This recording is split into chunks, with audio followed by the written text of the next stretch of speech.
Hello, everybody. Welcome to Arsenal X, Boss Rush's Xbox podcast. I am your host, Jesse Douglas, and I am here once again with Eddie V. How's it going, Ed? I'm so happy to be back in the building, everybody. Yes, I'm so glad to be throwing up the X. Yes. Yeah. It's been so long that I have been gone, but I'm thrilled to be here. Just happy to have this opportunity to talk all things Xbox. But I've been good, Jesse. Yeah, you've kind of I'm sure you're feeling pretty bummed a lot of the times that you can't be on some of the shows. So like I completely get it. Yeah, like, and I know, like, obviously if you listened last week, Corey popped in and joined me, and like from time to time it might be me and him, or hopefully we can have a time where maybe it's even all three of us. um Still kind of trying to figure things out. I mean, I kind of got a good feel for how the show, like, I want to do the show, Mhm. but still trying to kind of figure things out a little bit. But I do kind of wish that we could have three people at least on the show at all times. But like, who knows, maybe here in the future we can we'll find someone else that I can have come and join on. I know my friend Pat is, like, he just needs the equipment to do it. Mhm. And I've told him, don't make it a priority or whatever to rush and or spend money when you don't need to be yet. But I know eventually he might come on and stuff with us as well, because and he would be perfect for the show too, because like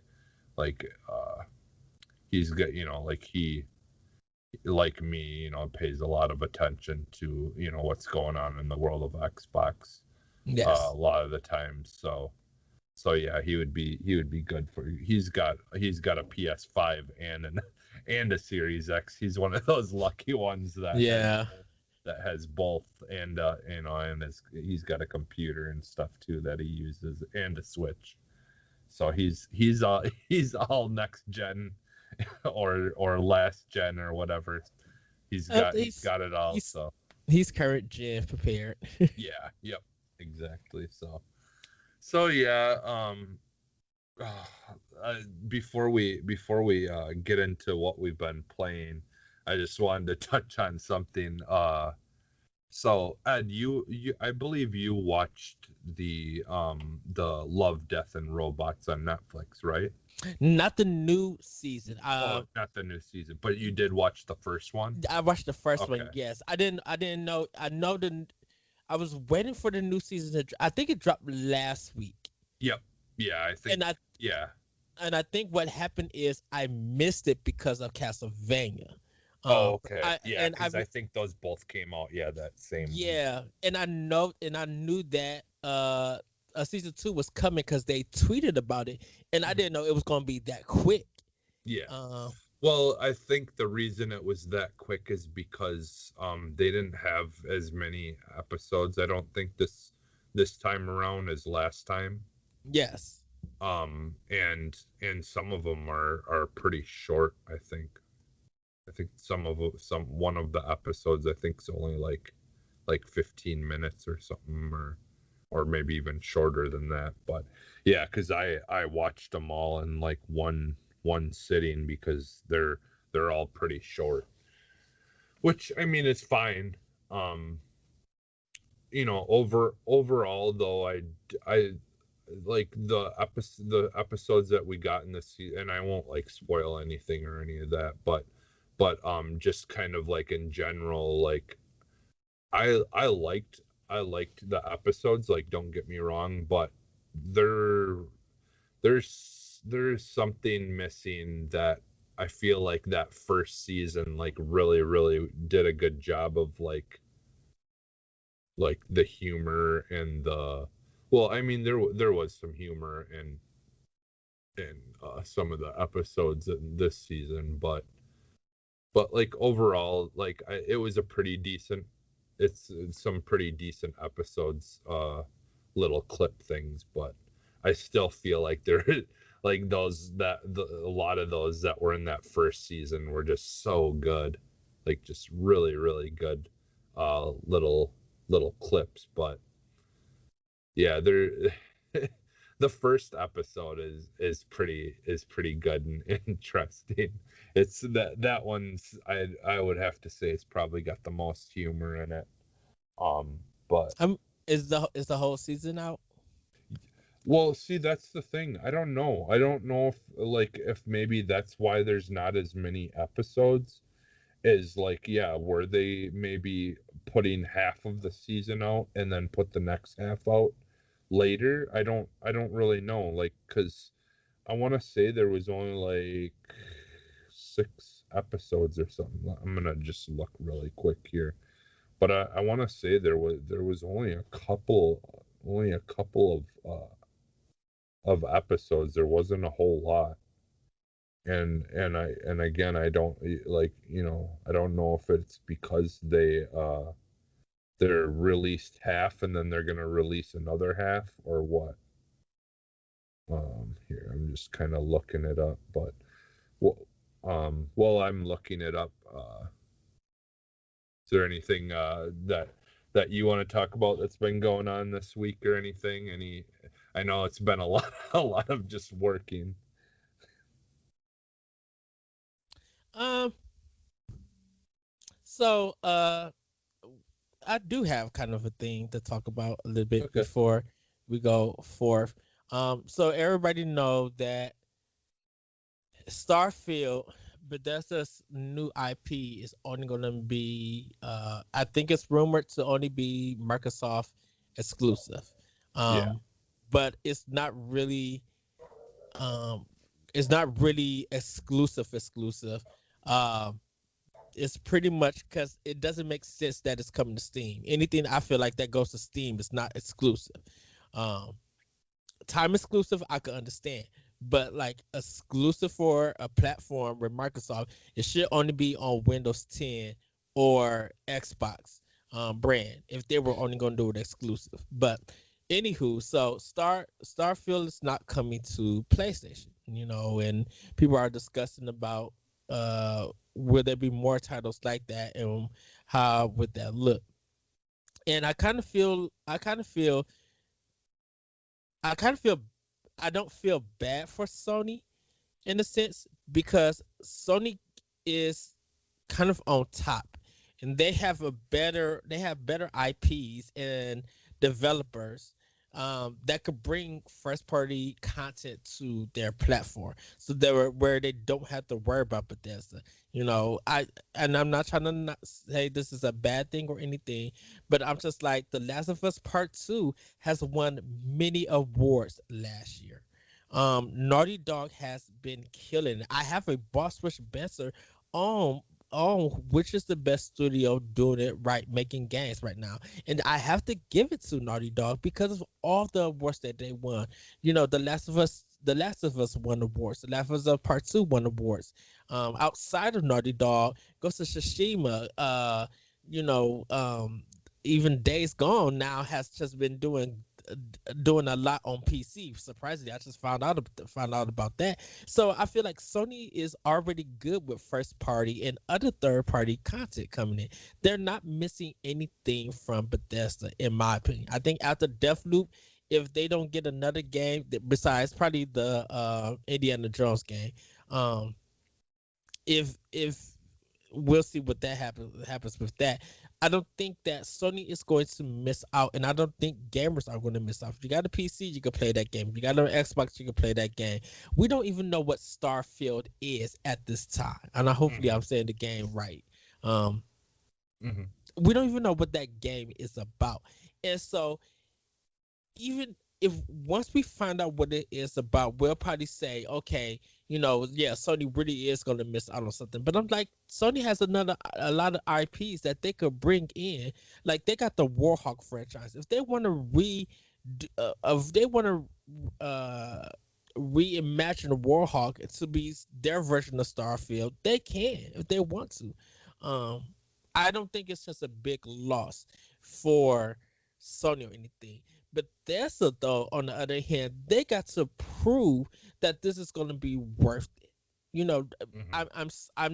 I'm sorry, Microsoft, and I'm sorry, Bethesda, but you guys haven't had a lot of hit games that have been award winning, that have been um that have been like on top tier levels of where Sony and some Nintendo stuff, but mostly some of the Sony stuff. And so they are in the process of knocking stuff out. But there's a lot of the games that came out has been kind of wonky, haven't really been, but it got dominated by Animal Crossing. And so Bethesda got a lot that they need to do.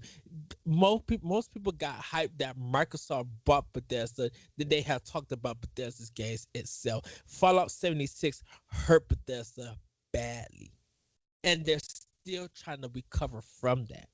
So at this point in time, I think Sony fans are like, in a sense, they're kind of in a better position than Bethesda Microsoft is at this time. Yes, I am speaking on our Xbox podcast, but it's just crossed my mind that Sony is not missing out. Bethesda and Microsoft got to work hard to get to where Sony is at when it comes to games and developers and stuff. Yes, you got a big developer, but their games have not been hitting compared to other developers. So Starfield really has to knock it out the park. I'm not saying that it has to be 8.5 or anything, but it needs to be in the nines. It needs to really help Microsoft get that game of the year.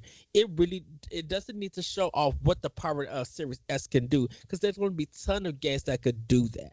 And that doesn't mean nothing when there's a lot of companies who could do the same thing and make a game look good.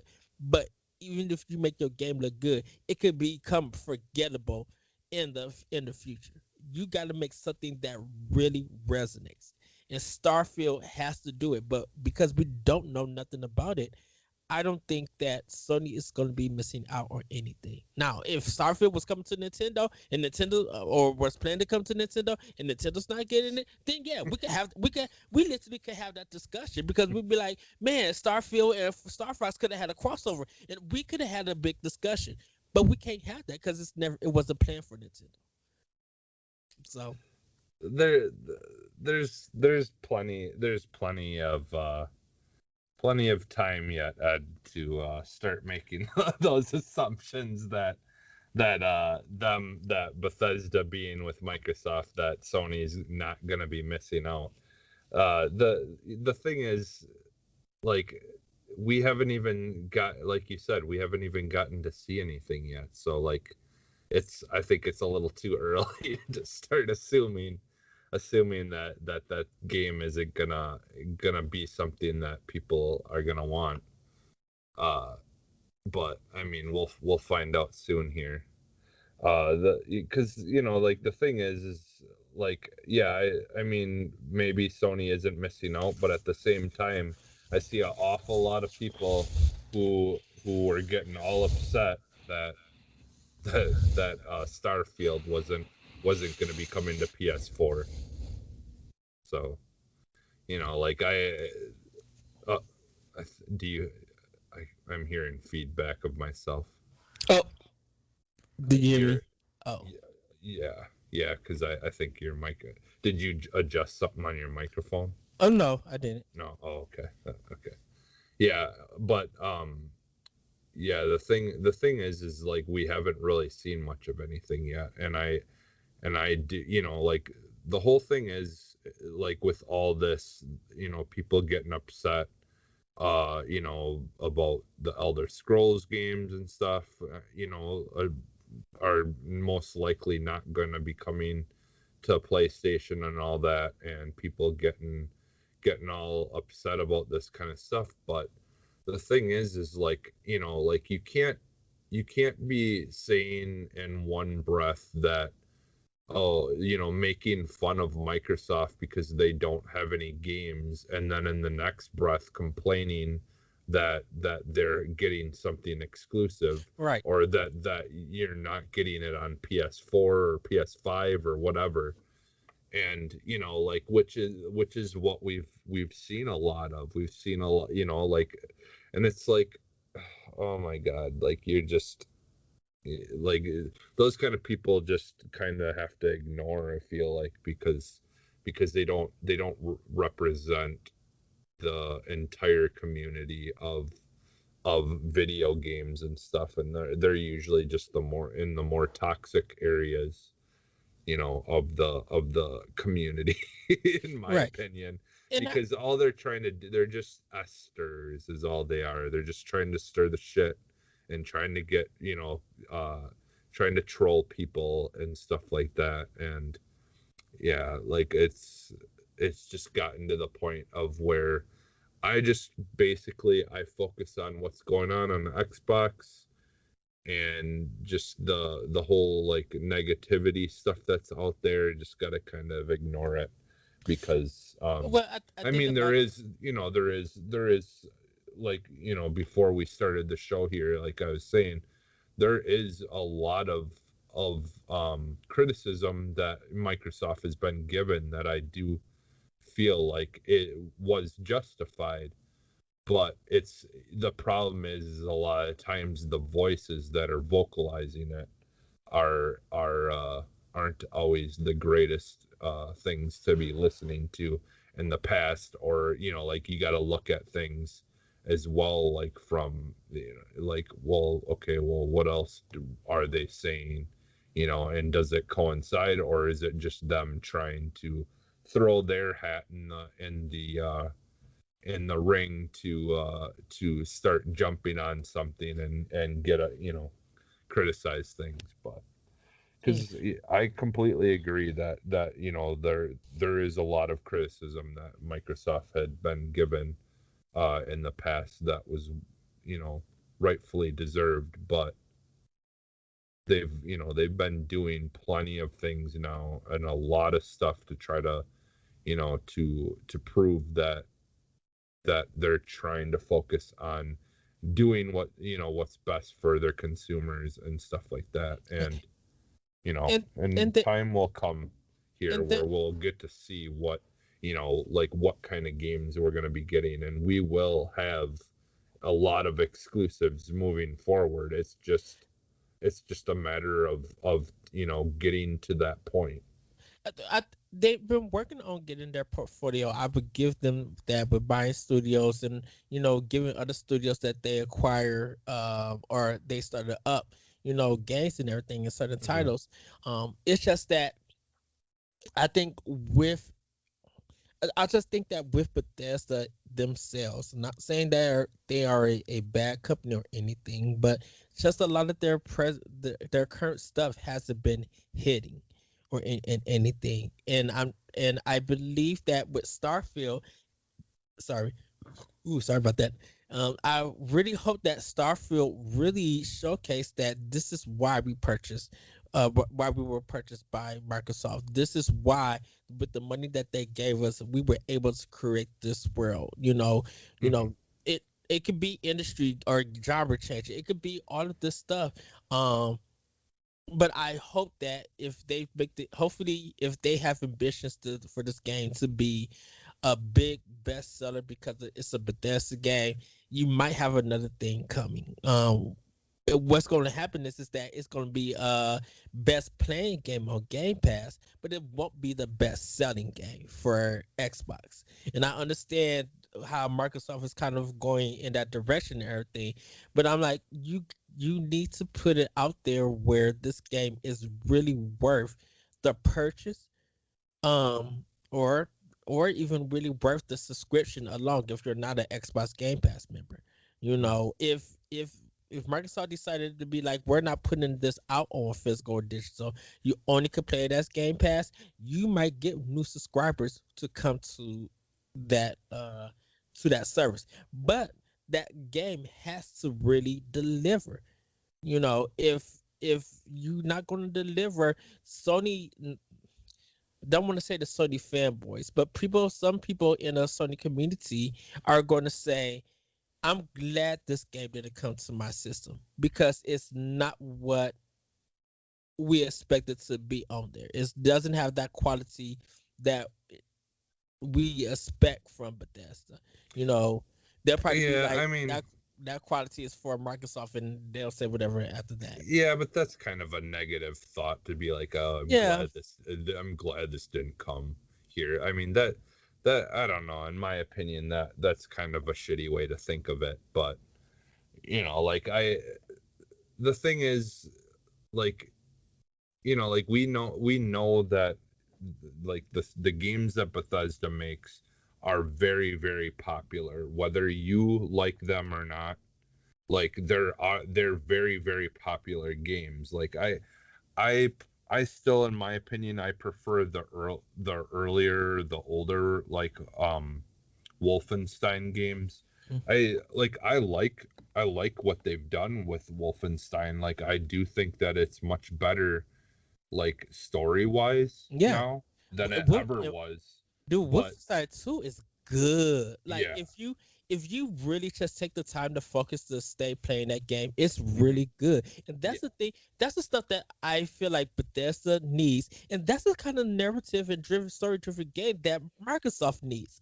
Like this is what they should be working towards to. And I hope that if Starfield is going in this minute, but it's probably won't because they'll probably have online properties to it. This is what Microsoft and Bethesda needs I in a I sense. I I mean, like, and we'll get into this because yes, well, yeah, we'll get into this a little bit here with kind of what we have our show focused around today. But I do think that that part of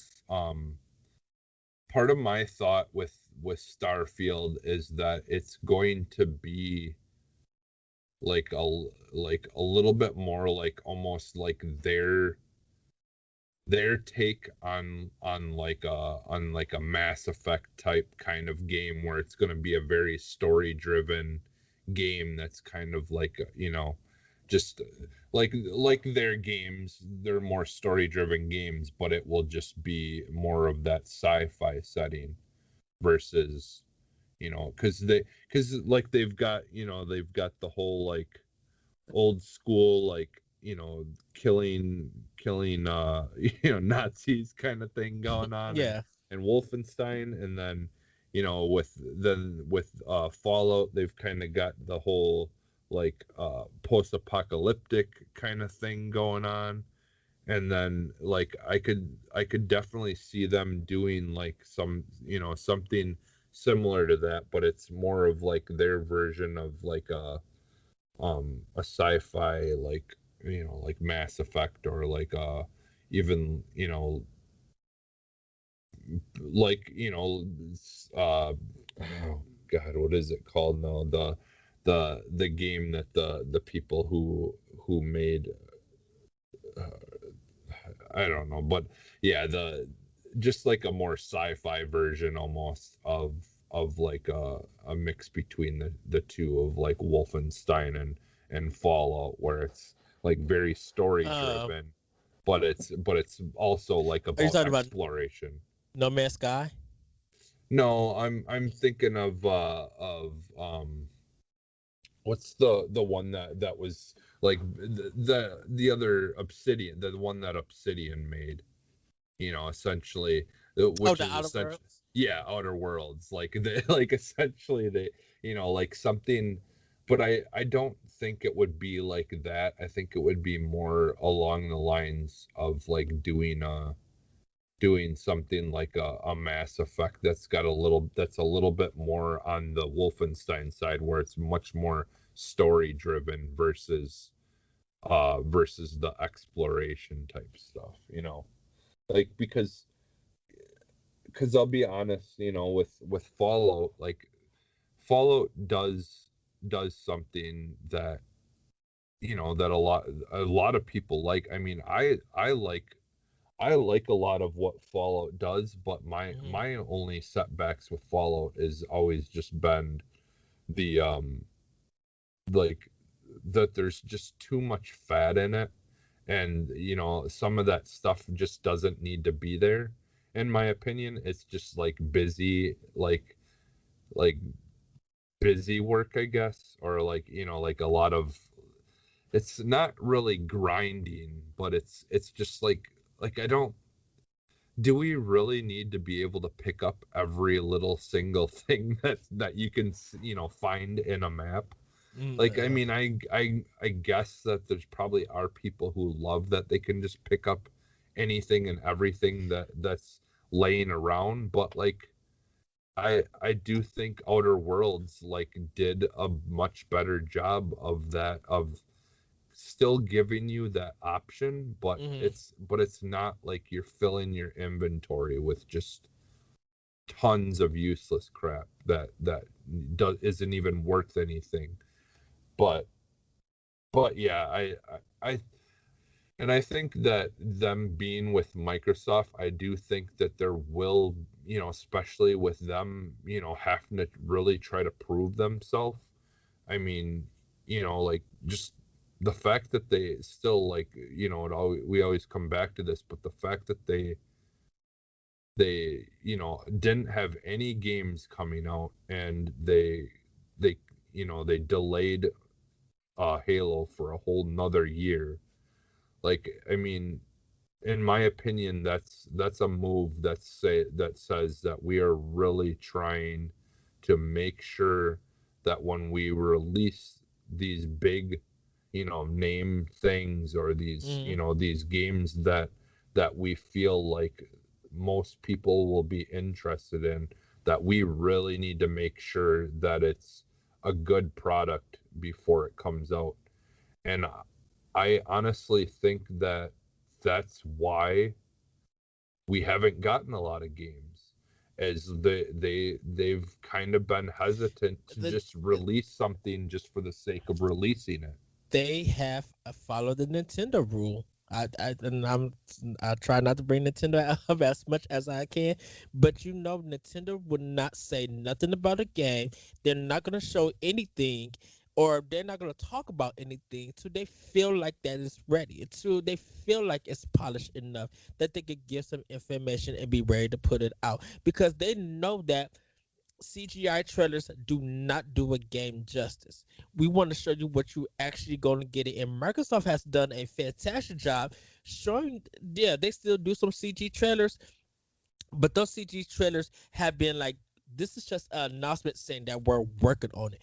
When they do show some good gameplay and stuff, that Hmm. makes me excited, because Microsoft has noticed that, yes, we are working on this, and we want to make sure that we get it right. So when it comes out, that is going to be an enjoyable and mesmerizing experience. Yeah. Trust me. Seeing Quantum Break on how that came out, and finding things about there, seeing Ori, seeing Forza Motorsport 4, seeing all of this stuff for Xbox One, when they really show some good stuff like actual gameplay stuff, you you would not believe the way that it actually turned out when it got in your hand. Hmm. And I Yeah, think, yeah. and, Ori, like right, Ori in particular, like that was like one of those games that I honestly, like, maybe it was just coincidence, but I feel like around the time that Ori 2 came out, like that's when you seen this kind of shift of like more people talking about Xbox, and like, so like I honestly wonder if that, like if Ori didn't literally like sell consoles, like, because I feel like when Ori 2 came out, when Ori the Will of the Wisps or whatever came out, that there was like a, like a just a positive moment where there seemed to be more people talking about Xbox, and then it's like kind of slowly continued, like, of people just, you know kind of paying more attention, I guess, is the best way to put it. But I'd be curious to see, like when Ori came out, like if there was any jumps in console sales during that time. yes. So that's just my thought about it. Um, Yeah. and I'll leave it there, I guess. Yeah, I mean, hey, that was, it's a good conversation, but So yeah, but we'll jump into what's in our arsenal or what we've been playing. Is there anything in particular do you want to talk about that you've been playing? Yes, I have. So I have picked up the Mass Effect Legendary Edition Oh, for nice. Xbox One, and I ain't playing Mass Effect 1. So, and shout out to LeRon from Crossroads host. You guys support him uh and the PlayStation team. I finally did a mission with the Mako. That was my really big concern in this game. Yeah. And it controls worse than the original game. Hmm. So it's not floaty. It controls like the cars in Grand Theft Auto 4. And I was just like, no. I mean, they're not bad, but dude, I was just only trying to drive. I hit the directional pad straight up, and the Mako started singing how dry I am, how drunk it was by going left and right. And I'm like, what are you doing? I'm just pressing up, and it's going left and right. Like it's terrible. And I'm like, I gotta deal with this, and so I still got a mission to do. Well, luckily you can switch it back to classic I don't controls. want to switch it back to classic controls because it's garbage there too. Like I But you don't. said it's worse, so why don't you change it back to? No, I mean I could tolerate this one, but I can't go back to it. I just thought that they were improved the mechanics. I'm like, you guys made Need for Speed. You guys have car mechanics in other games that you have gotten right. Why is this terrible still? Why does it still play this way? You guys, and by I'm speaking more to Bioware, I should say. So let me apologize for that because I'm thinking of EA. Hmm. BioWare should have been playing other games to find out which control mechanic would feel good to lock down for the Mako and adjusted their stuff to there. There's no reason that you got flying right in Anthem and a remaster they couldn't get it right. They got the driving right in Andromeda, but they couldn't incorporate that into Mass Effect 1. So it's just like I don't know. They should have spent time rectifying this problem. I feel like they just didn't do it. But other than that, the game looks good. Um, it still looks like a 360 game at times. I love the fact that it does run just the frame rate and it's a little bit faster, a little bit cleaner. It does look good that way.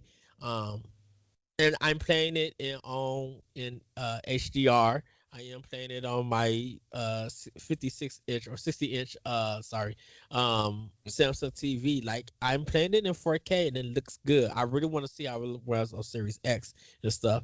Um, but I was just shocked on how bad the Mako controls are. Just like I thought they fixed it and they didn't. But I'm still gonna play it.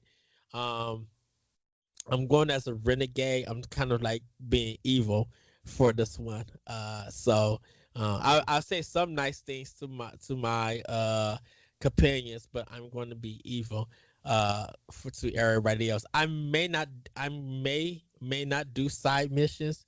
Um, I I gotta see how I want to play that out because I think what I want to do is like go to the main campaign, get my characters up to a level. Um, I didn't do that. I will say thank you for the sniper rifle being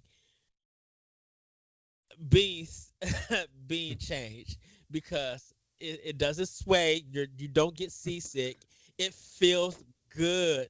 It's an Yeah. actual sniper rifle. It feels good in this game. Yeah. I really can't wait to get to 2 and 3.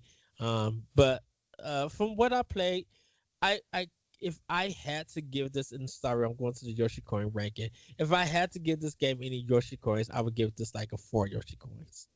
4 out of 5 Yoshi coins. Um, so I mean, it's not a perfect 5 1 up, but I'm like from what I played, from what I've seen, because I haven't played 2 and 3, it does look, it looks good. The improvements really showcase that they did a great job. Hmm. Yeah, and I mean, from what I understand, most people's favorite in general is the second one. But yeah, yeah, I've kind of been hearing, a lot of podcasts and stuff have been talking about it and stuff. I've never really played like fully any of the Mass Effect games. I just it just it's I've been interested. I've I have all the Mass Effect games like right there at my disposal through EA Play or whatever, or well through Game Pass now Mm. or Is it whatever. is it part of EA Play? Yeah, yeah, Okay. like yeah, all of them have been in there for a while now, including Andromeda. Um, but I don't know, I just never really went to it. I think I'm not, like I've said before to you, I'm not like super like always caring about story stuff as much as I'm more focused on like the actual gameplay itself. Hmm. Like if it's, like whether it's fun or whatever. And like a lot of the like I feel like, a lot of that games are narrative driven and like about reading through a whole bunch of text to see what you want to choose to say and things like that. Like I don't mind that stuff. I'm not saying that's why I'm not playing it. I think it's just overall that game, like from what I've heard, is those games can be pretty long. And you know me, I like games that I can just kind of sit down and have like little small, play sessions of, and not really have to worry about trying to remember what I did last time that I was in a game. Yeah. So it's, like that kind of stuff. That's why when I do sit down and try to play through a game, like when I have convinced myself or got myself, in the mindset that I want to finish this game, a lot of the times like I won't play it unless I know that I've got at least like 4 or 5 hours that I could just sit and just pump, a bunch of hours into it. And but also a lot of times those games are only like maybe like 15-hour games or something like that. So I don't know, my sweet spot is like 15 hours, like 12, 15 hours. Like if a game is 12, 15 hours, I don't know what it is. I'm just more confident that I can just sit and I can finish it, in a week or whatever. Yeah. But I don't know. Once it starts getting over 15 hours, or well, not 15, like once it starts getting over like 20 hours, then I usually am like, I don't know. But is there anything else though that? Played a little bit of Final Fantasy 12 on Okay. Xbox. Like I already beat it so many times, but for Xbox, I was just trying to beat it. Just having some fun. It was a nice pop in and play. Right there. Other than that, I'm just waiting for Biomutants to come, and Yeah. Yeah. I think they are doing 3 more physical. days. Yeah, I think they are doing physical. Yeah. But I'm thinking, I, I'm I'm playing it by ear because if I don't get it on Tuesday, I'll probably get it Thursday physically. Um, Hmm. because I know you already, I think you pre-ordered it already. Or you No. getting it digitally? Yeah, I'm gonna get it digitally. I haven't pre-ordered it. I don't really pre-order games, Mm-hmm. um, unless there's a benefit to it, like me pre-ordering it, like on Are Xbox. are you On buying it on the X, day? Are you buying it on the day it comes out, or are you gonna wait a little yeah, bit later? Okay. yeah. I might pre-order it. I might buy it the day before, and see if it will let me pre-install it. Mm-hmm. Um, like that's the thing, is if a game will let me pre-install it, and then it will just be ready to play on release day, then I will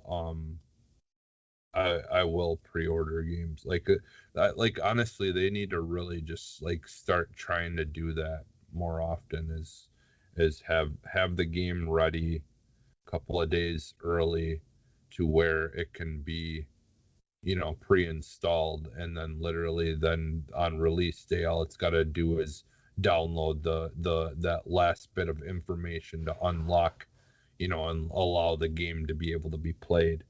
Mm. um I don't know. I might have to look into that and see if that's an option, because if I can pre-install it, like I definitely would pre-order it, because yeah, I don't want to have to worry about downloading it and all that stuff. But yeah, I usually just will buy the game though. That especially with the way with how I work later and stuff. A lot of times then I can get up early in the morning, or when I get home it's early enough in the morning that I can get it all ready and be able to play it. But yeah, I'm excited. I I've been kind of just looking at reviews and stuff like that of people who have played like early, or got early copies, or people who got a chance to play the like close to final build of the game, and do a review and stuff, do reviews. And for the most part, there's only one review that I've seen that was like, but like, dude, this guy was the most annoying personality I've seen, I think, on YouTube. And it was just it was just, like, I could not take him seriously whatsoever. And so I kind of just ignored it. But because he what did he claim that it was, like, that it was a mix of like two games that were just didn't make any sense whatsoever.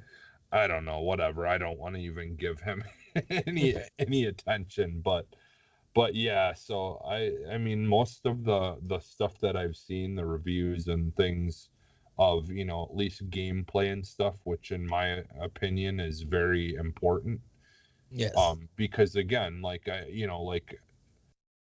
I kind of understand what the narrative of that game is going to be already, but like for me, it's all about the combat and how fun and how good it feels to do those things that you do in that game, because it's a very important part of it. So, and from what I've seen so far, the outlook has been pretty positive on how things feel.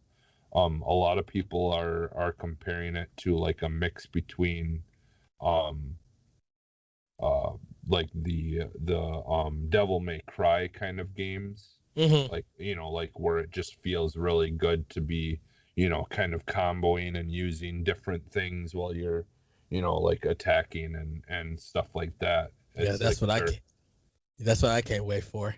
It's the yeah, fighting. yeah. So they're saying that it's almost a mix between that and Breath of the Wild, where Okay. there is a lot of exploration and stuff in it. So yeah, I'm putting those two games together, like, that's, I mean, hell yeah. But I'm in. I think ever since me and you saw Biomutant, we were like on board for it. We're just Oh like, yeah. yeah, we need this. Like, yeah, we both were on board for this game, and I think we all just been like waiting patient, just be like, we'll take any info, just give us, just serve us. Well, this is my thing, is like, obviously we do need, games like Horizon Zero Dawn, and like Halo, and all these games that are supposed to be a little bit more serious. But like, I think what really interested me about this game is it just seems like a fun game. Like it, like some of the people also said that it's like, or I think it was, yeah, one of the reviews that I watched actually said they didn't put Breath of the Wild as they said that it's more like a mix of like Devil May Cry and Ratchet and Clank. Like it's got that feel of, like Ratchet and Clank, where it's just very fluid, and and you just kind of can go around and do all kinds of, searching around these areas and stuff like that, which, Ratchet and Clank games are great too. So like if you're comparing it to something like that, I mean, that's still a hell yeah for me. Like I just like that it doesn't seem like it's taking itself too seriously. It's not a serious like third person, shooter game. It's just gonna it looks like a fun time, but it still has that polish and stuff there that, as far as visually, that it just looks like a really, really, high budget game. Even Yes. though I don't even know how high of a budget it was, because honestly, I feel like that's a smaller team. So, but they've been putting a lot of work into it. So yeah, I'm super excited for that. So yeah, 3 days. well, when you hear this, it will be out. So Yes.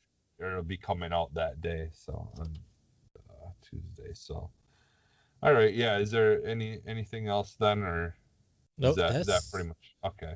That wraps it up for So me. for me in my arsenal, I've uh per your praises, I downloaded Knockout City and gave that a try because it's on Game Pass. Uh huh. So yeah, it's if you have Game Pass, go and check that out. So I definitely like it more than I thought I was going to, for sure. Like it is an actual, fun, just kind of very basic, but fun uh game, overall. Like I do like, they've got all the different kinds of dodgeball things that you can pick up, and they've got, each one has like a certain ability or whatever. And like, to get a good shot on someone, you got to charge it up, but sometimes you don't want to charge it up, because if they're really close to you and they're also holding a ball, it's like, well, who's gonna release the ball first, kind of thing.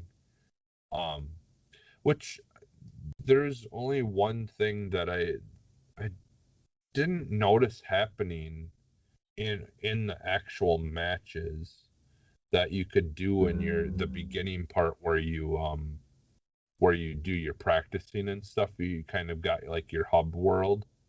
Yes. um there's been times where I threw my ball at the same time as someone else did, and they didn't hit each other and cancel out.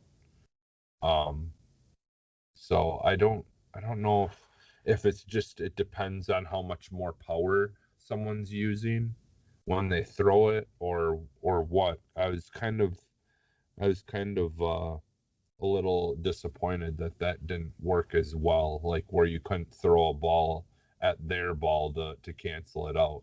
It didn't seem like it was doing it anyways, but I don't know. If a lot of times the balls are moving so fast that it could have been that I did cancel one out and I got hit by someone else's. I don't know. But yeah, that game is pretty fun. It's definitely something, way better than I was expecting it to be. So, and sorry, I was pretty vocally not not interested in this game when it was announced, but I do have to say that I was definitely wrong, that it does seem like a decent enough game in in that kind of setting of, where you've got like the games that like, what's it called, Splatoon and stuff like that. Yeah.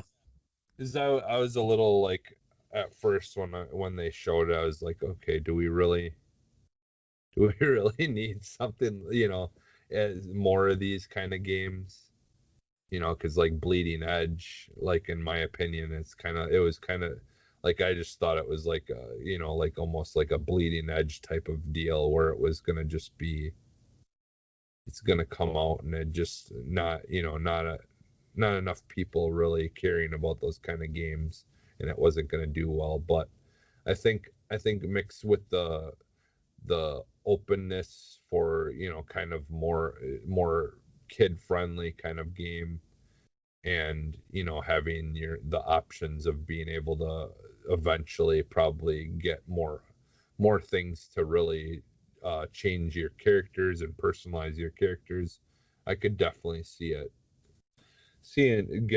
getting some attention. But yeah, so I enjoyed it. um Probably go back to it again. It might be one of those games that I just occasionally play. We'll hop into and play for a little bit when I have just a little bit of time. So yeah, I definitely, if you have Game Pass, go check it out. You know, maybe it will be for you. So and then the other game, I did hop back into the Fallen Jedi Fallen Order, and I'm definitely liking it more now that I got past where I was kind of when I dropped off because the level that I was in, I just wasn't really caring for. Um I'll be honest, I kind of wish that they didn't do the whole Metroidvania kind of inspiration to this game, because I don't know. I'm kind of over games where you have to go back to somewhere just to get something, like later after you've gotten an ability. Like I just kind of wish that this was a little bit more linear, and like just more focused on the story versus the getting powers and having to go back and get things later. But I I'm definitely really enjoying this game way more than I was in the beginning. Um like I like the, as you're on it, you know what, honestly, it's a lot like Control for me. As you unlock your abilities, I feel like it's getting more and more fun to play. And like, and like going, and even like I prefer going up against the bigger characters and stuff as well, like the more like mini boss type kind of battles and stuff, where it takes a little bit more time to beat them. Like I'm actually enjoying those fights more as well now, and getting a chance to really have to work on trying to beat someone. Like it just feels a lot better than it did in the beginning as you get more powers. So like, honestly, I think I'm glad this game came out, but I'm hoping that they don't do the whole like, oh, you gotta try to unlock your powers again thing if they do make a sequel to this. Like, I hope it will just kind of take off from where you left off, and you just start out with all your abilities and be more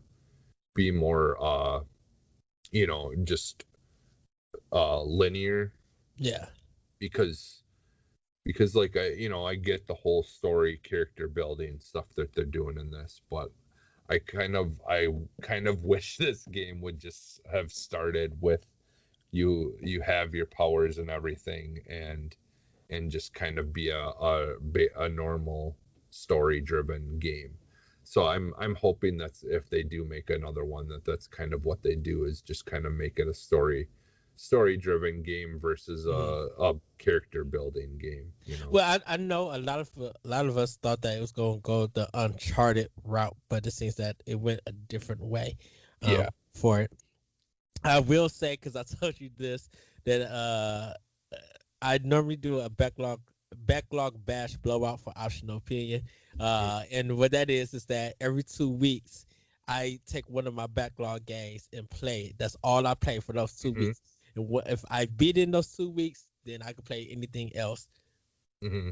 And I normally, because I was doing 3DS, but I'm not doing it.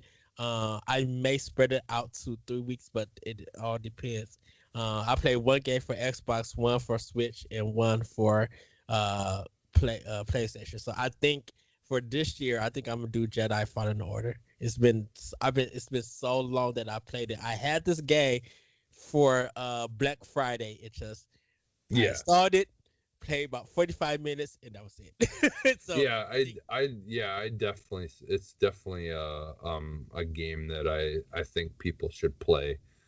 Um, like, and I think it's just, it might just be me, like it might just be like, I don't think that most people will probably drop off of it, mhm. but it's, how some things can just at the wrong time, or whatever, like it just, like if you're not fully, invested in something at that moment, that that might, you know de- determine the outcome of how you feel about a game, even though, like, had you played it at a different period in your life, it may have, hit you completely differently.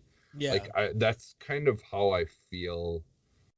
What was the issue with this game is, I think, just at the time when I first started the game, I just, I don't think I was ready to quite jump into it yet. But now, like, I just kind of, for whatever reason, is like, you know what, I really want to finish this, like, actually finish this game and experience it. And I think this time around I was just ready to play it.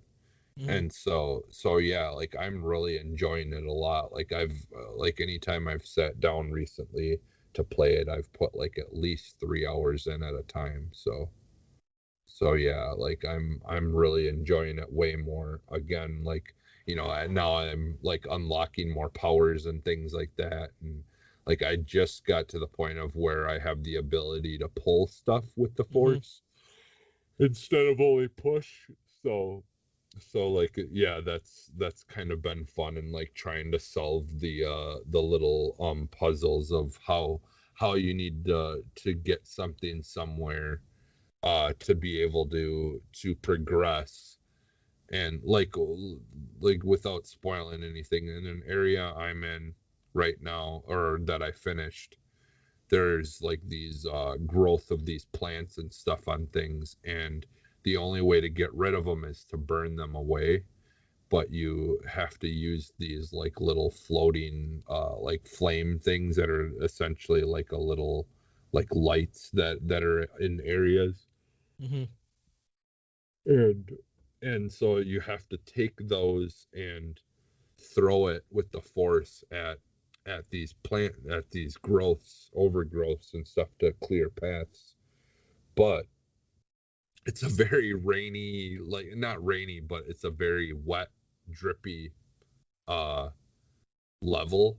And Yes. so there's like constantly water cascading down and stuff. So like, certain areas will be wet, so obviously you can't go through an area with that flame, so you've got to try to figure a way to get those torches or flames to an area to clear it, but without going through any water where you could put the flame out. And so like, that's kind of was some of the puzzle solving that they were making you do, is you're having to try to, like, throw them certain places so you could go back around another way and then pick it up. And it was a little, complicated at times, like trying to solve some of them. But it's overall, it was a fun time. So yeah, so that's mostly what I've been playing. Um, I had some stuff on PlayStation, but I'll talk about that tomorrow when we record Boss Rush. So, all right, so let's get into the topic, shall we? Yeah. All right, so as you know, E3. just basically just right around the corner. So this episode we're gonna kind of have it our E3 episode, and we're just gonna kind of go over some thoughts, some predictions, maybe guesses to like when or how shows will be done, things like that. So why don't we start off with the shows in general of just like what we think of like when they're gonna have them, like what order for the Xbox and like Bethesda stuff. Like what are your thoughts? Do you think that maybe possibly we could see Bethesda open up for Microsoft? Well, it seems that they're both going to be together. Yeah. So I think Sunday definitely would be the day that they show everything for Microsoft and Hmm. Bethesda and probably all their other developers. I feel like it may be, this is going to sound weird, but I think it's going to be a 2 hour show of digital presentations. And hopefully, like, I know when they've been doing their digital presentations, like on Switch and stuff, they've been breaking things up and offering it and stuff. I kind of hope that they do less of the breakdowns and more of the trailers and stuff, and then they could come out and be like, "Hey, I'm the director of the initiative, and this is how Fable or no Perfect Dark is looking." Da da da da, and then Hmm. go on. Like don't spend it too long where you need like someone to come in and like talk about 2 or 3 more minutes and stuff. I just hopefully everything gets broken down because they're going to be showing some third party stuff. I know that, but you got a lot of indie stuff. You got a lot of their developers. Everyone's going to be looking forward to Halo. Everybody's going to be looking forward to Hellblade 2. Like the games that have been announced, that have been shown, we want Hmm. to see. I personally want to see State of Decay 3. They had Yeah. that trailer was awesome last July, and I would Hmm. love to see what kind of game ideas they have for this game. So I Yeah. think it's gonna be, like 2 hours on a Sunday.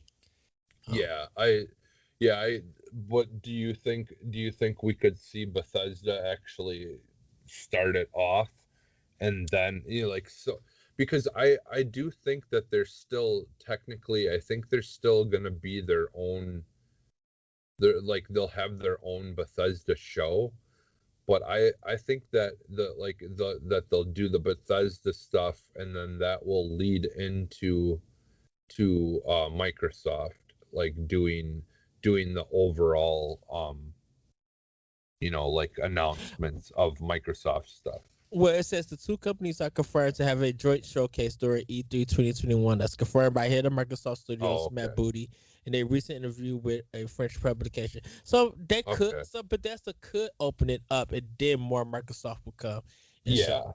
Yeah. Yeah. Yeah, because I guess that, yeah, because like they say that, but that's, yeah, it's pretty vague in a lot of ways. Yeah, because I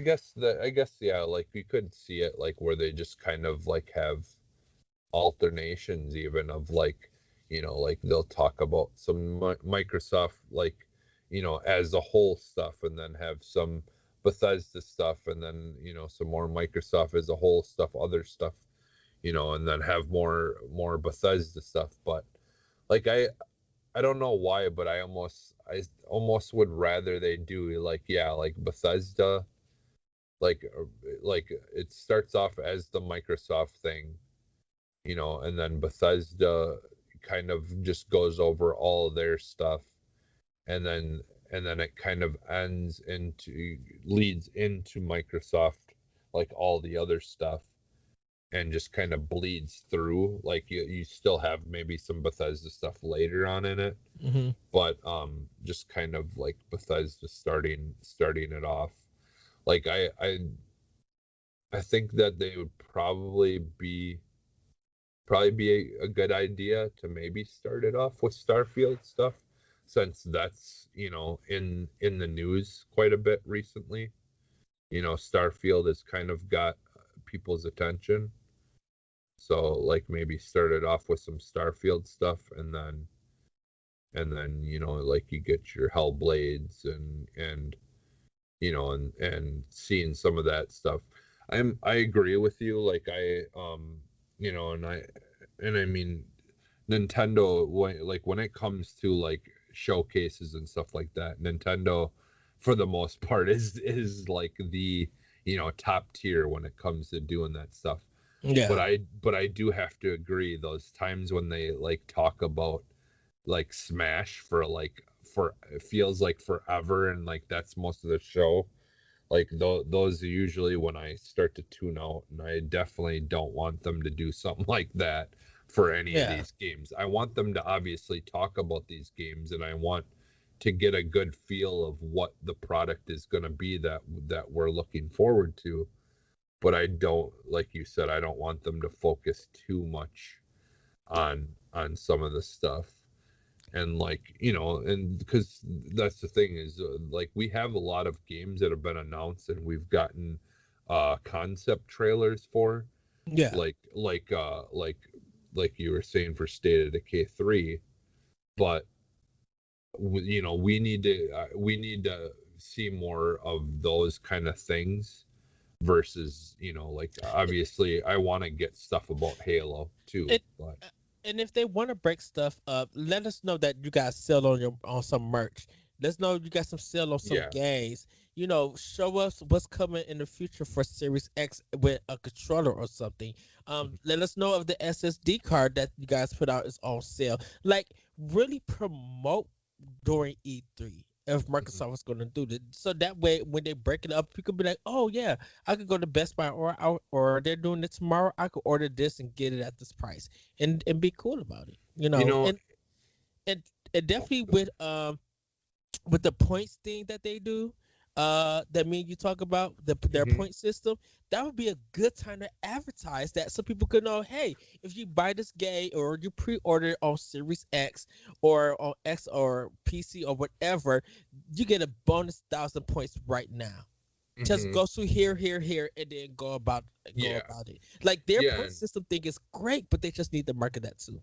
yeah, and seeing, yeah, like you said, like the there is, yeah, that probably could use some more marketing. But yeah, you essentially usually whenever they have a game of theirs come out, like that's a first party game, if you buy it, through on Xbox digitally, usually they'll have a point thing set up for those games where you'll get like 6,000 points for buying the game digitally through the store. Yeah, they don't really.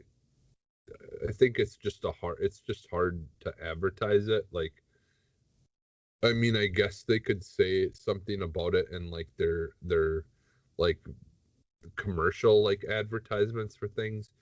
But I think they're afraid that something like that might confuse people, like your average everyday person who maybe is buying something or looking to buy something for a friend or a family member or whatever. Like they might see that commercial, see the thing with the points, and it will just go over their head.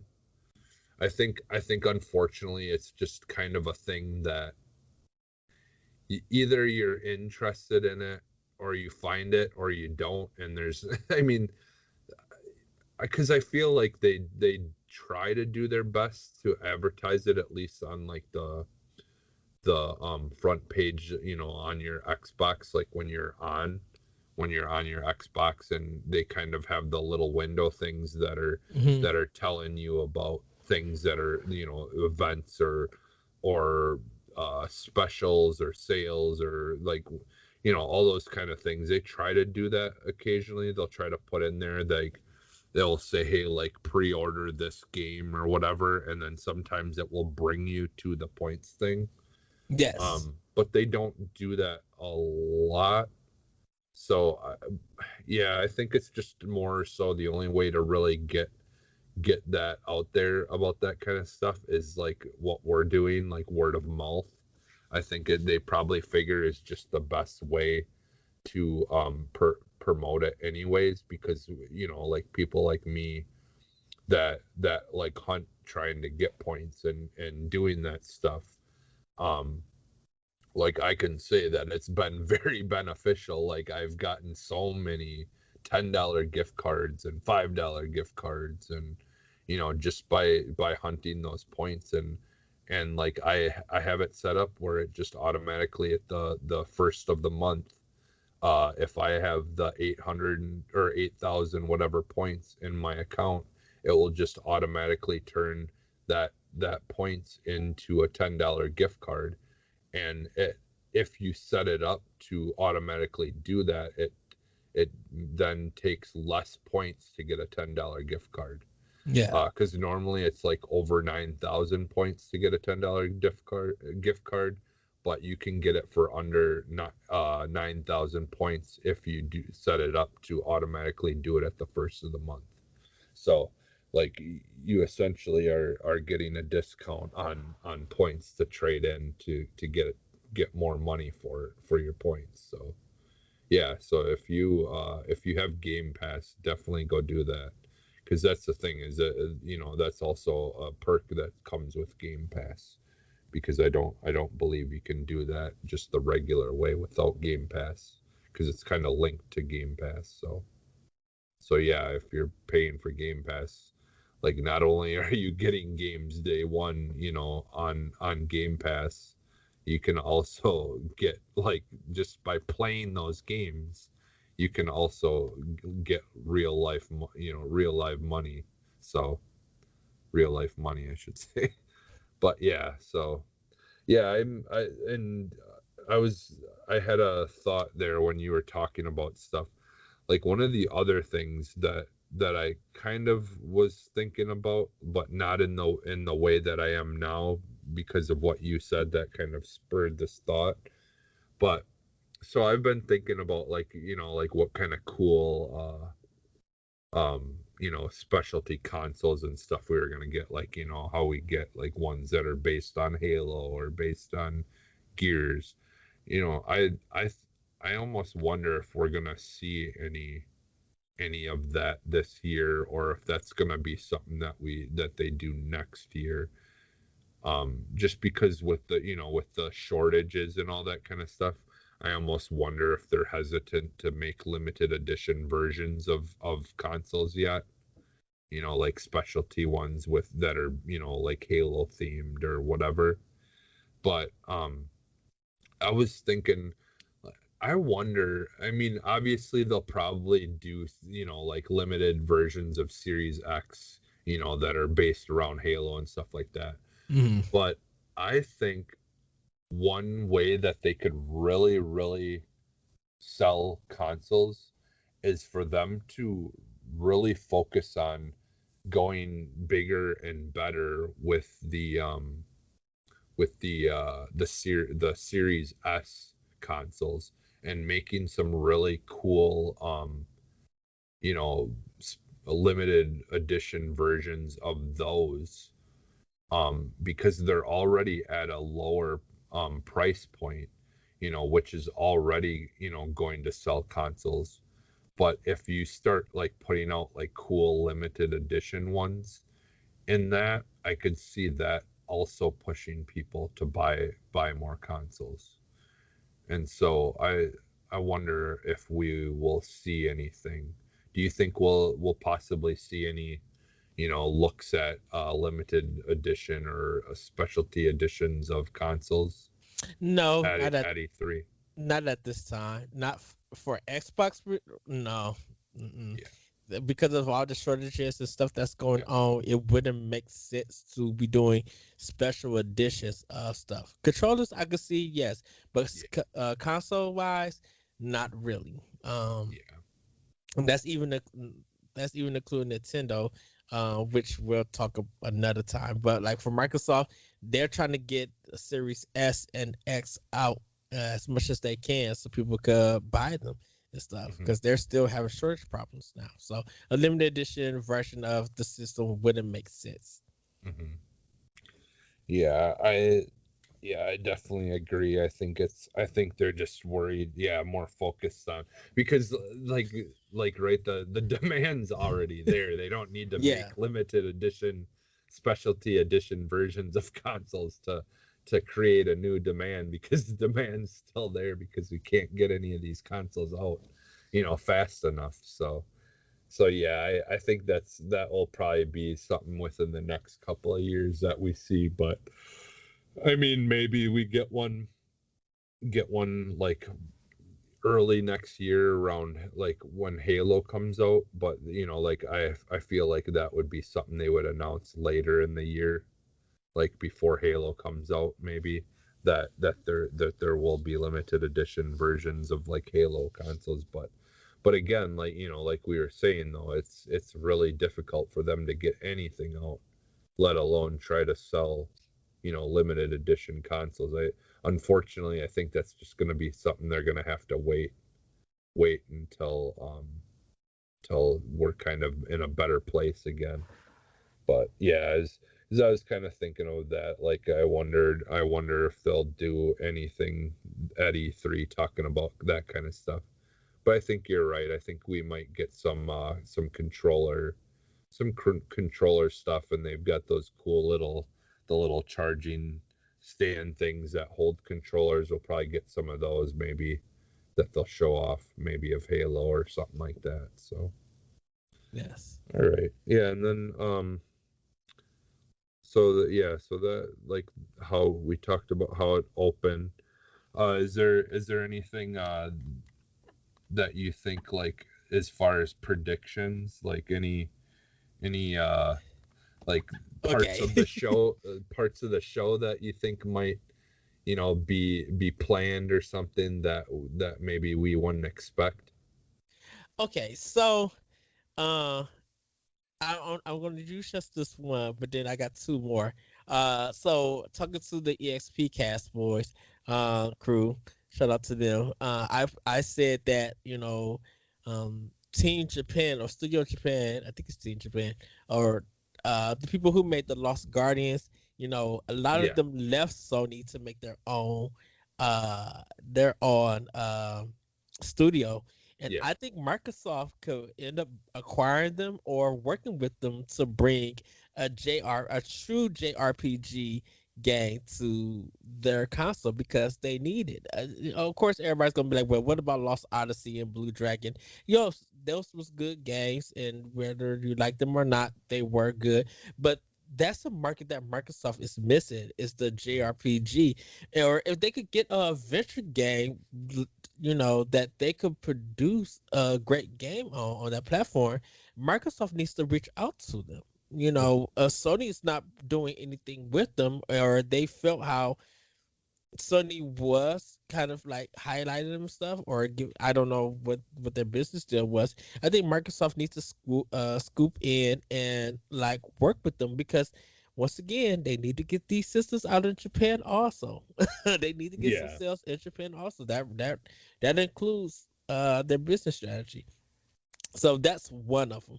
Um, I think we'll probably get. I think we'll get the Fable trilogy like as a remaster. I think that would surprise everybody. And so by the time we get the actual Fable game, we'll have something to play around with that. Last but not least, I think we'll probably see. Uh, of course, we'll see like Forza Motorsport. Um, but I think they're gonna have some cars in there. I think there's gonna be some cars that, like maybe five cars that are straight reveals that these companies that they work with to get in the game haven't shown to the public yet. And I think they're gonna be so much dope cars. And I think this time, electric cars are gonna play a big deal. Solar power cars will play a big deal. I think yeah, they're going to they're going to add a lot of kind of different things to this game for it and everything. yeah, uh but they definitely, like there's definitely a lot of electric cars now that can compete with, you know with high performance Mhm. muscle cars and things like that as well, like Tesla alone. I mean, they've got their cars that have the ludicrous mode that can you know beat most cars, in the off the line, like that just accelerate insanely fast, Mhm. like. So yeah, I mean that would that's definitely something I haven't thought So, of, but that definitely is something I think they need to do at this point. s- so I also, this is my like wacky prediction that I haven't told nobody. This is the debut of wacky predictions. I think that there for Halo Infinite, I think they got something with Samus into it, and I think it's gonna be where um you don't get her weapons or her cosmetics, but I think that you get her scanning visor from Metroid Prime Oh, as your okay. scanning visor for Halo. Hmm. I think what would happen is that probably what happened was Master Chief was in Smash. Let's just say he's a character in Smash, and those two meet up and team up and fight Ridley and all of that. And before he left and got set up in space and everything, he had uh he had Samus information to make that kind of visor. Yeah, or And tech. so yeah, so they kind of revealed that yes, we did cross over a little bit to SR 36 or 86 or whatever, um, and I have contacted with and touched down with Samus. I could see that happening. It's wacky, it's weird, but that would kind of be a cool thing to have. Yeah. Yeah, because like I mean, like there was a point in the last few games where where he really wasn't around, like it wasn't focused on him as much. Oh, So uh, I also think I feel like one of their developers are working on um Record 2. I feel like Record yeah, 2 is gonna be coming back or I make a showing. yeah, or I could see it. I could see like them doing something similar to like what happened with Prey, Yeah. where they just maybe reboot it already, like they like maybe have someone kind of stick pull all the good things, because I'm gonna be honest, like I know there was issues with that game in the beginning, and I completely understand why people would not want to play it, with those issues that they were having. But having played it, after all that, like years later, when they released the newer edition of it or whatever, that game was a lot of fun. Like I re-downloaded it after Returnal came out. It made me want to go back to that game. Yeah. I actually downloaded it again, and I plan on trying to go back to it and hopefully maybe even finishing it.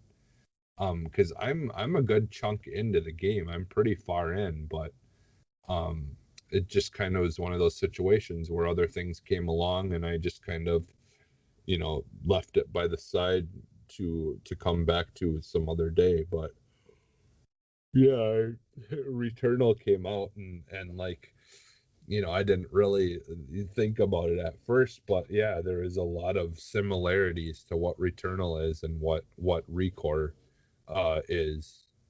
There's some very similar like mechanics and like boss type kind of things and all that. So yeah, it made me when Returnal came out, it made me want to go back to that game. But yeah, that would be cool. I definitely would be all for another Recore. Yeah. Like I know like the vast majority of people it would probably just groan at the thought of it. But that's the thing is I my only worry is too many people don't give give some of the stuff that they release out a chance. Like, just think, have a preconceived notion of things. Like, I just hope enough people have kind of gotten past that, been able to determine the difference between Microsoft, a few years ago and Microsoft now, like that they're just different, and you need to, give the stuff that they're releasing a chance. And because a lot of it is going to be new. I mean, like, I'm sure they're going to have a lot of new IPs that that you're going to have to just try them and see whether it's something you like or not, but yeah, like a Recore 2, like I would love that, but I don't know how the rest of people would take that. Yeah, I mean, if you if you'd be happy or excited for a Returnal 2, I guess let us know in our Discord. Which, by the way, I just wanted to say that this too, like, if you listen, and you definitely go to our Discord and stuff. I did create a place where people can put their questions if they have any questions or things that they would like to talk, us to talk about on the shows. Definitely go leave them there, and because I would like to bring back some more, stuff with the community being able to ask questions and have some interactions with the show. So yeah, definitely go to our Discord, and it's just is it Boss Rush Network on the Discord? I forget, because no, Boss Rush Games. Yeah, Boss Rush Games. And then you go there, and then all the shows and everything are underneath Boss Rush Games. There's different, like, all the different shows kind of have their sections. Some games like Monster Hunter, things like that you can go and talk with, and POW Block usually seems to be the place where a lot of stuff is going on. But yeah, there's an Arsenal X section, and I just recently added a place where you can go and write questions for the show. Yeah. And do that, because I'm still kind of in a situation where I'm like, well, do I just create a different email for the show that I can get email questions? But because it's, like, we're just kind of, all that stuff is, Corey unfortunately has it, put in something else that he said it was in more of a personal email thing that he gets some of that stuff into. But so yeah, but all right, back to E3. I just wanted to mention that, though, because while I thought of it, I'm like, oh yeah, I wanted to get more questions and stuff and try to do more of that moving forward. So yeah, as far as predictions and things for me, like, I've talked about this already. I do think that, like, we've kind of gotten some messaging, some alternate messaging from Microsoft about VR. And I know they've kind of said that they're not really ready to think about that kind of stuff right now. And and they've definitely said that it is something that they kind of would like to talk about, or have, do something with later down the line. But I think if Microsoft wants to truly be able to compete with PS5, like, like punch for punch, that they do need to also have their version of some kind of VR thing, right? And I'm afraid that if they let Sony come out with their VR and then wait too long to do their VR, yes, that too many people will have invested too much money into buying games for PlayStation's VR that they no longer will be interested in spending another 300 or whatever dollars to buy another headset for another console. You know what I'm saying? Yeah. Like I'm just looking at like people who have both consoles and they're like, okay, well, do I want to spend my money here or do I want to spend my money here? That's not going to happen if you don't try to compete in some way. Yes. And so, but my theory is because of their partnership, and they've been doing a lot of work with, you know, like Facebook and stuff, and Oculus they've worked a lot with recently to get the Oculus Quest being able to perform and, you know, work really well with the Windows 10.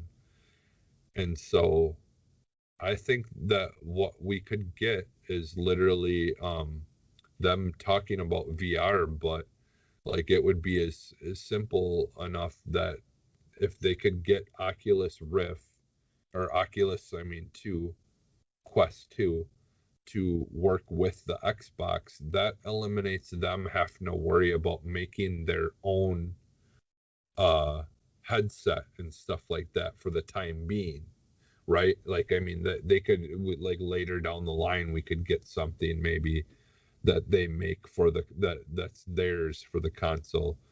But I think the best way for them to do it would be to come out and announce their partnership with Oculus Quest or with Oculus or whatever, that there'll be a couple of headsets that can work with the Xbox, and that they're you know, partnering though with Oculus to make some games that would be exclusive VR games for the Series X and Oculus. You know, like they still, that would still stick with their whole, you know, like we release our stuff on PC and on Xbox, right?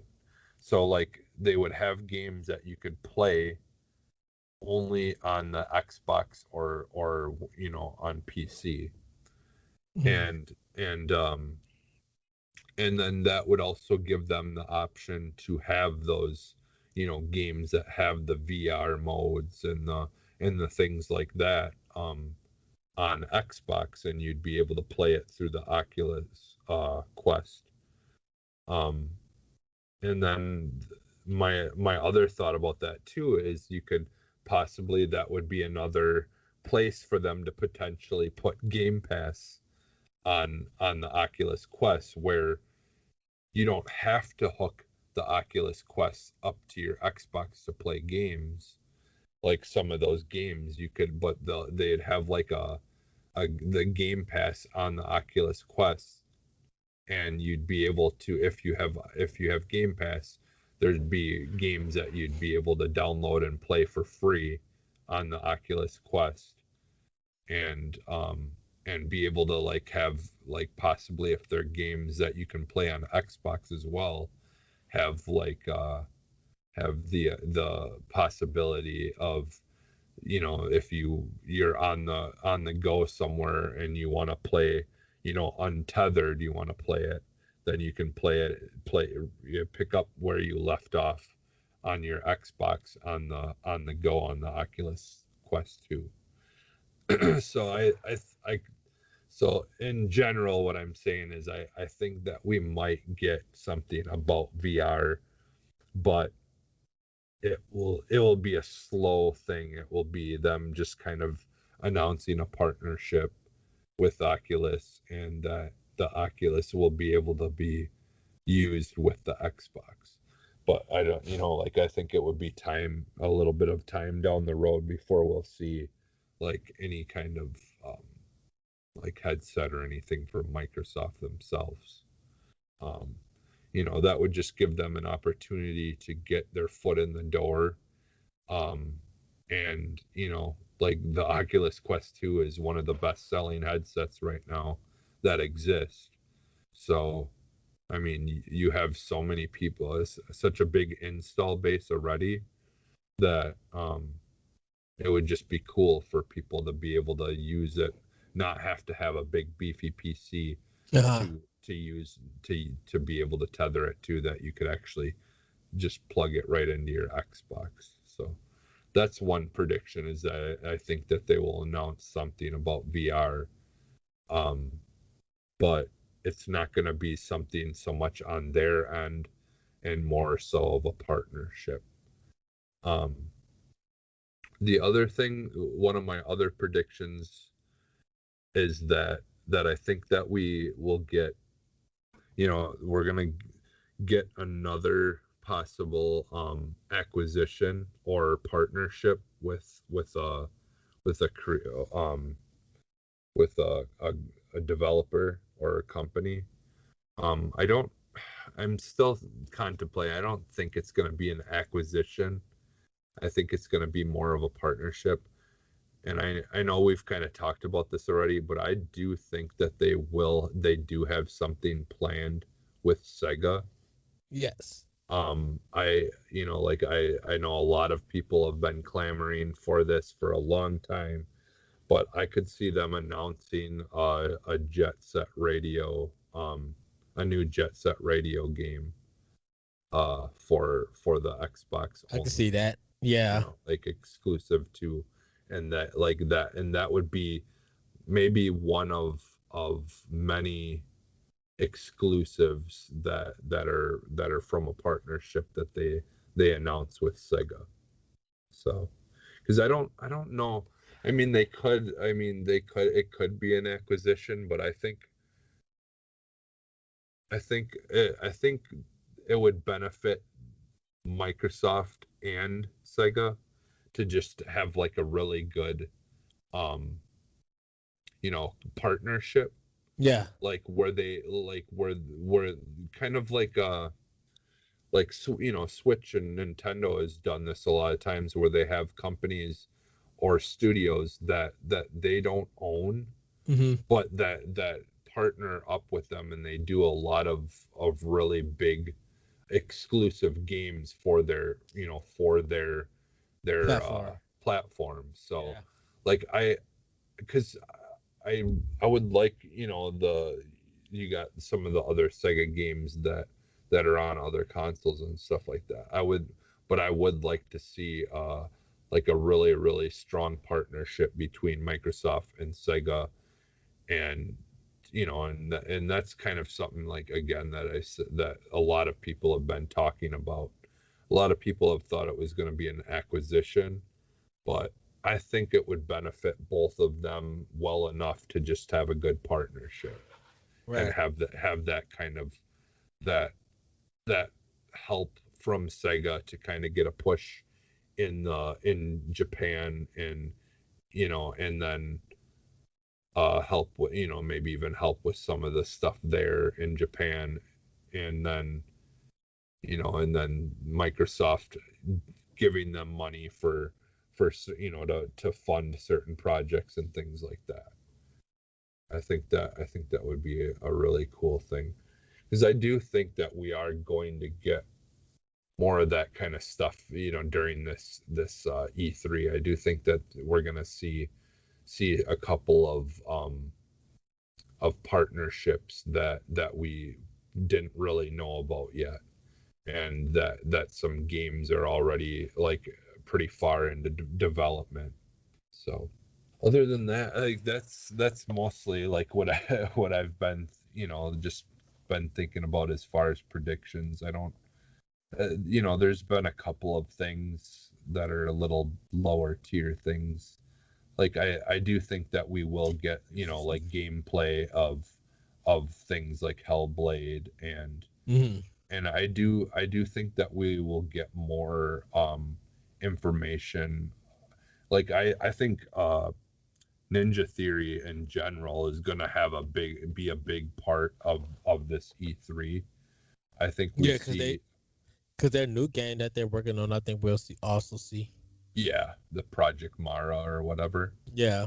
Yeah, which, like I said it last week, I believe, or I don't remember if it was on AX or on yeah, I think it was on AX, but Yeah, if you haven't yet, like definitely go check out the Ninja Theories YouTube page and go check out their videos that they do where they kind of have been showing like their progress on working on some of those games and stuff.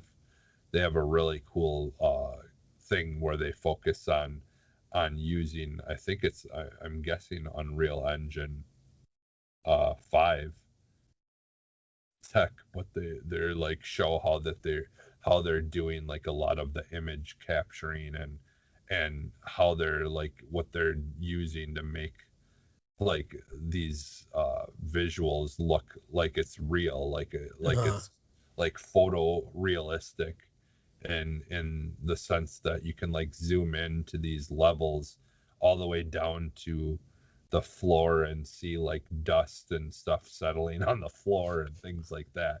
Like it's just insanely like crazy how in depth, that they get into that tech. But yeah, there's, I think, yeah, that Ninja Theory will have a pretty big part in this E3, where they won't just be talking about Hellblade, that there'll be more stuff that they kind of talk about. So, and Yeah. possibly an announcement of a future thing that they're working on or that they're going to work on, Yeah. like a teaser trailer. I know. Probably like after the show, I'm thinking I'm gonna watch the June reveal and then the July reveal, just see from last year all the stuff that they show. Mm-hmm. Like some of the indie games that Tunic that we talk about might get a release date. Yeah. ID at Xbox, how they do their stuff. We might Mm-hmm. get a new thing. That dashboard, I think that they was talking about in preview mode, I think that might come out. I think they might be giving more details about that.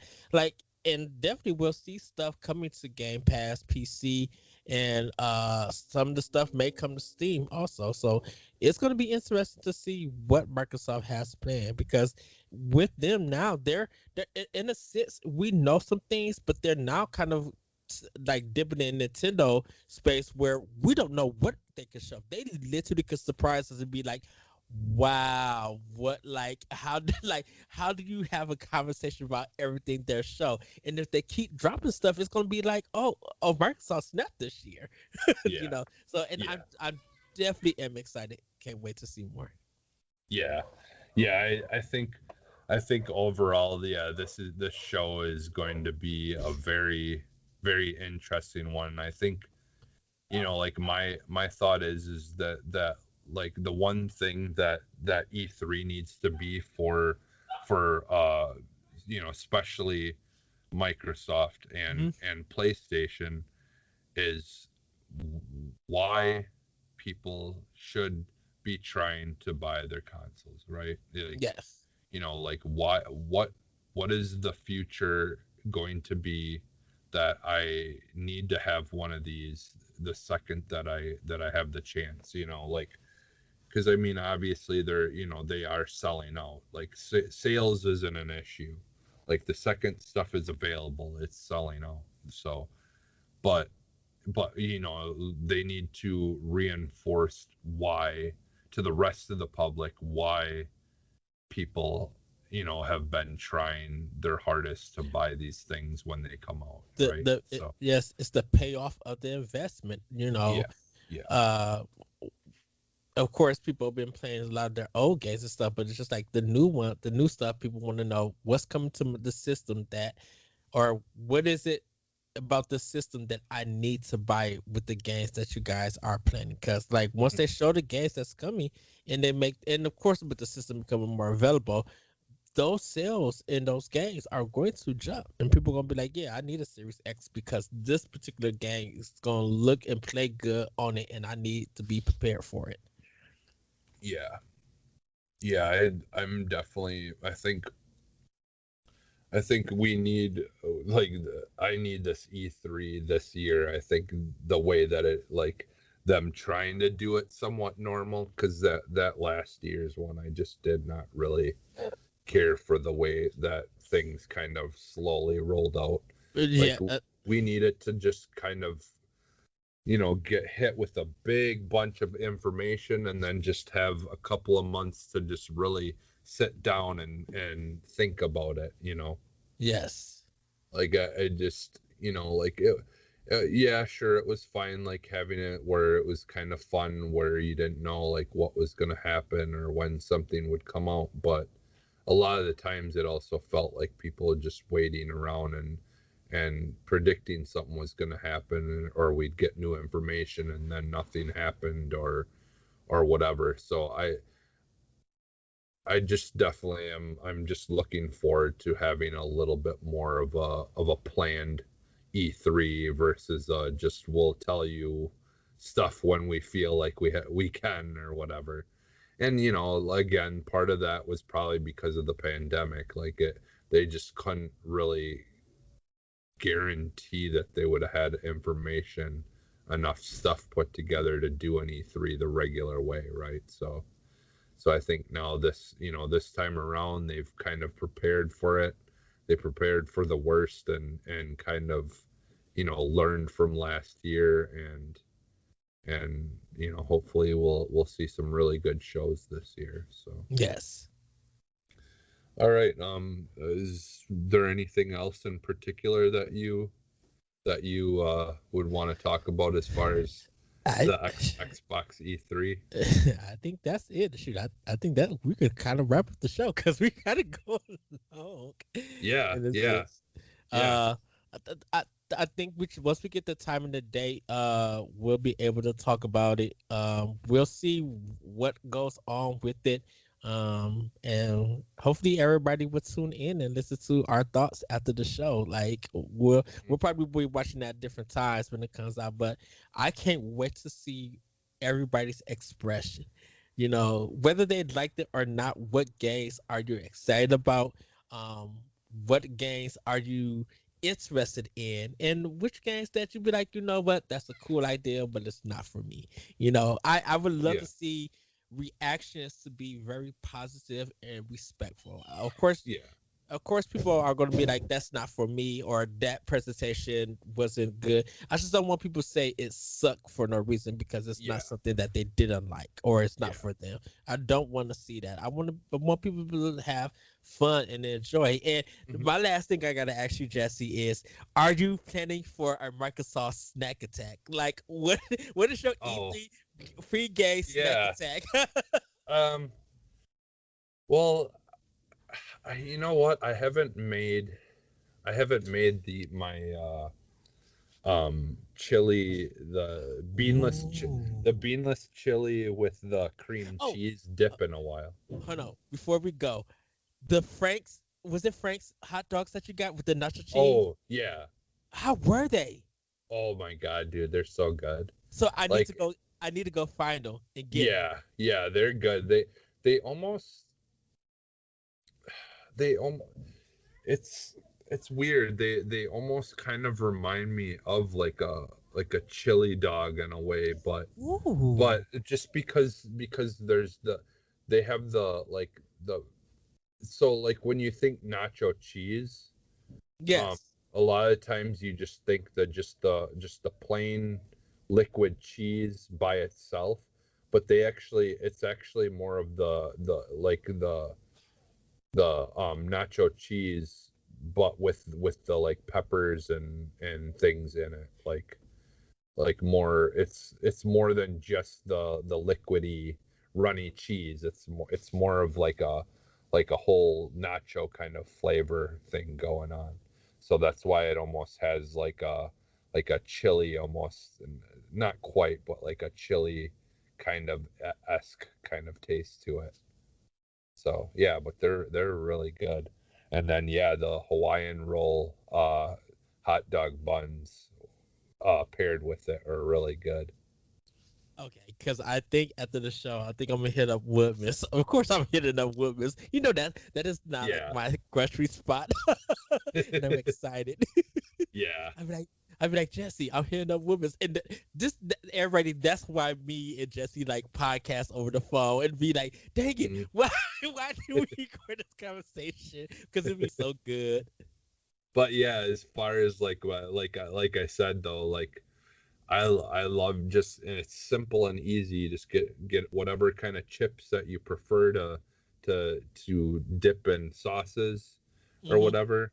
I prefer I like the scoops the Fritos scoops. Like those are good. And then yeah, like all you do is you just get a can of like whatever your favorite beanless canned chili is, and Yeah. then you just pour that into a container, a glass container or something that's microwave safe, and then you just open a whole thing of cream cheese, and you just put that, you cut it up into cubes, and then put it in the microwave for a couple of minutes, and then you just constantly basically stir it until it all the cream cheese is completely melted and mixed with the chili, and then you just yeah, you use that as a dip for your chips. Yeah. It's super easy and it's so good. It's seriously like one of my favorite. But yeah, I might do that. I haven't had that in a long time now. I don't even remember the last time I made that. It has to be at least a year ago. So, but yeah, that I might have to do something like that for E3 Yeah. for a snack. Yeah, and depending, like I know when I get home, it may be a late night snack, but I think I'm probably gonna do um some pretzels and the spinach tortilla dip. We Oh, okay. saw those, so I might do that, and probably some Reese's Pieces, like a little bag of candy Reese's Yeah, Pieces, yeah. to sweeten it up. May of course probably have some water, but I think I'll probably do the melon Mountain Dew, um, The or some. those new ones. Yes. Yeah, the new, oh, the or are you talking the what's it called? What is it? Major melon or something Yeah, like Major that? Melon. Yes. Oh, okay. Like, cause have you had their energy drinks? Then those Mountain Dew energy drinks? Okay, which one is it? Is it the Rise one, or is there? Yeah, yeah, Rise. Is that the? There's like 4 or 5 different flavors. And it's like in the silver. Yeah, yep. Okay, no, I was wondering what they were. I'm like, are they like? I didn't know what they were. Yeah, yeah, it's a Mountain Dew energy drink type kind of thing, but it's more of like a standalone thing. Cause, Like it's by Mountain Dew, but it's not labeled as like a, because I think it's trying to be more of an actual energy drink versus cause they the have right. Cause that first kick is Mountain Dew, yeah, but they have yeah, another one. The Rise yeah, is a different one. Okay. yeah, Yeah, yeah. I've been wondering about that and just haven't tried it. So yeah, I think I'll pick one up and give it a try. Yeah, they're pretty good. The I've had, I think, 2 or 3 of the flavors. I can't remember what the exact. I want to say the one was a mango one that was really good, Ooh. and then I had the it was like a blue raspberry one or something like that that was really good too. Yeah, yeah, and but they're good. If you come across them, definitely give those a try. They were definitely a good, a good alternative to the all the other energy drinks that they have out there. But yeah, Yeah. yeah. So but yeah, we'll end it with that, and we'll throw up the X because we're about to exit. All right. Bye everybody.